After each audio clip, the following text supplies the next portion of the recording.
के चीफ रहे हैं, वो फारूक साहब की स्वेरिंग इन में भी थे, फ्रंट रो में थे। तो हम सब जानते हैं, कश्मीर में सब लोग जानते हैं कि दुल्लत साहब का रिलेशनशिप जो अब्दुल्ला के साथ रहा है, he is been very close, वो एक फैमिली मेंबर जैसे हैं।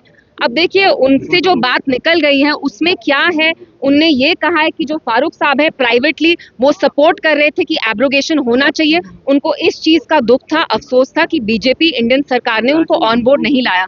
तो कहीं ना कहीं हमने देखा है, हमेशा जब भी जम्मू कश्मीर में धोखा दिया यहाँ के लोगों को, तो नेशनल कॉन्फ्रेंस की जमात ने उस चीज को लेजिटिमाइज किया। तो वैसे ही we are not surprised at all. और दुल्लत साहब जो बोल रहे हैं वो सच्चाई है, क्योंकि दुल्लत साहब इनके साथ बहुत क्लोज हैं। आपने खुद भी देखा होगा विजुअल्स, हाल ही में अक्टूबर में वो आए स्वेरिंग इन के लिए। तो इट्स वेरी सैड, क्योंकि एनसी ऐसी जमात है जिनमें इतना दोगलापन है। जब उनने यहाँ वोट मांगे तो किस बेसिस पे मांगे? लोगों को बोला कि हम 370 बहाल करेंगे, जम्मू कश्मीर का स्पेशल स्टेटस लाएंगे, जबकि सच्चाई ये है कि they supported the abrogation of article 370। तभी फारूक साहब पार्लियामेंट में नहीं गए। उनको पता था अगर वो पार्लियामेंट जाएंगे तो उनको रेजिस्ट करना पड़ेगा। तो वी ऑलवेज नोन कि जब भी यहाँ के जम्मू कश्मीर की आवाम के साथ धोखा हुआ है तो नेशनल कॉन्फ्रेंस ने उसको नॉर्मलाइज किया है, उस पर वाइट वॉश किया है। तो आज भी वो वही कर रहे हैं, वरना उनकी 50 सीटें क्यों आई? अनऑफिशियली तो उनकी बीजेपी के साथ ऑलरेडी अलायंस चल रही है, बहुत अच्छी अंडरस्टैंडिंग है उनकी बीजेपी के साथ।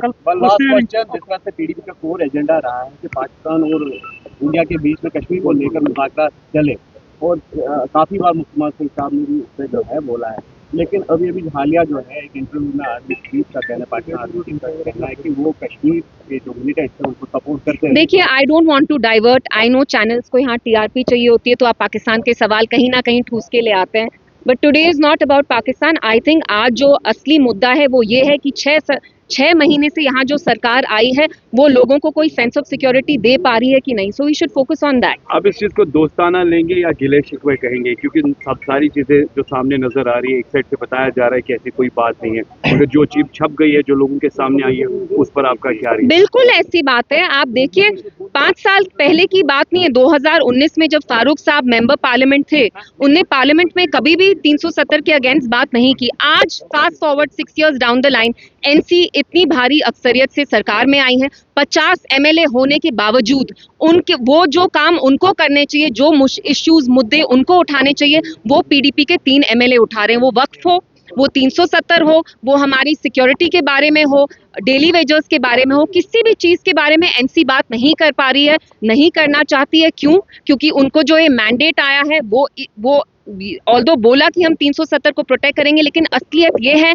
जो दुल्लत साहब ने बयान की कि फारूक साहब supported the abrogation of article 370। उनको बस ये अफसोस था कि हमें कॉन्फिडेंस में क्यों नहीं लिया। तो एनसी ने हमेशा डबल स्टैंडर्ड, डबल पॉलिसी की है, and that is been exposed today. तो कल की हियरिंग को आप कैसे मानते हैं, जो कल यहाँ पर सुप्रीम कोर्ट में वक्फ को लेकर हियरिंग हुई, उसमें लग रहा था कि कहीं ना कहीं वन साइडेड ये हो रहा है, तो आज भी उसकी हियरिंग कंटिन्यू है।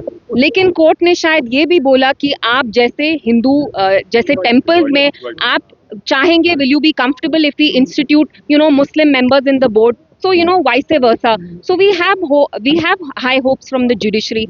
After all, judiciary ही हमारा last recourse है। कहीं ना कहीं हमें judiciary के दरवाजे ही खटखटाने पड़ेंगे। And as Kashmiri Muslims, I think we will also have to protest, because जो इंडिया में पूरे मुल्क में अभी मुस्लिम्स हैं, they are looking at Kashmiri Muslims. They are also looking at the government here. The government, NC government, might have let the Muslims of India down, but as Kashmiri Muslims, we are not going to let our fellow Muslims down. We are going to peacefully protest against this Waqf Act, which is to disempower Muslims, and it's a sinister act. Thank you very much.